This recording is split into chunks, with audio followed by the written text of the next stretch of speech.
Memiliki mobil memang bisa sangat membantu seseorang untuk beraktivitas setiap harinya. Namun, memiliki mobil berarti mereka juga harus memberikan tumpangan kepada teman-teman mereka yang tidak memiliki kendaraan. Hal ini membuat beberapa pria berikut bosan karena mereka harus sering menjemput temannya.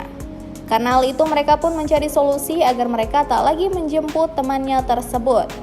Dilansir dari Elite Readers pada Sabtu 20 April 2019, mereka kemudian memutuskan untuk membelikannya mobil. Tujuannya agar temannya tersebut bisa menyetir sendiri kemanapun yang dia inginkan. Video mengenai hal tersebut kemudian diunggah di Twitter oleh seorang wanita yang bekerja di sebuah dealer mobil di Afrika Selatan. Menurut postingan tersebut, para pria di video memutuskan untuk membeli mobil untuk teman mereka karena mereka bosan menjemputnya. Meski itu lucu, namun tentu bukan itu alasan yang sebenarnya. Teman yang menerima mobil gratis itu jelas tidak percaya dengan alasan mereka. Dia pun naik ke dalam mobil itu dan menjadi begitu emosional ketika teman-temannya merekam seluruh hal tersebut. Kisah ini kemudian viral di media sosial setelah video diunggah. Para pengguna berkomentar bahwa mereka juga ingin memiliki teman yang dermawan begitu.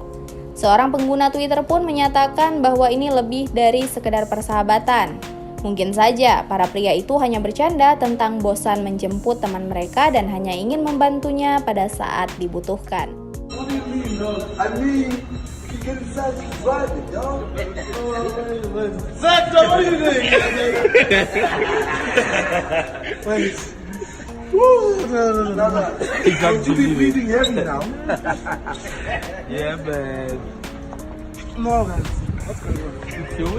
my whip? That's your whip, man. Your car, man. What do you mean that's my car? That's not my drive. car, man. That's your whip. You're gonna drive. You've been annoying us in driving, so you're gonna My drive. boy, I'm tired of picking you up. Everyone's tired of picking you up, actually. So drive, bruh. You're buying breakfast for the next 2 weeks. By the way. Yeah. Collectively.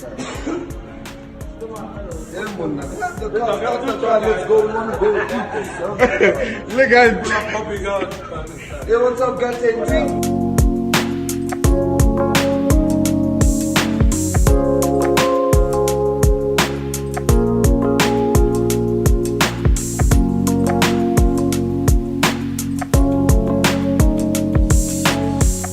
Terima kasih sudah nonton. Jangan lupa like, subscribe, dan share ya.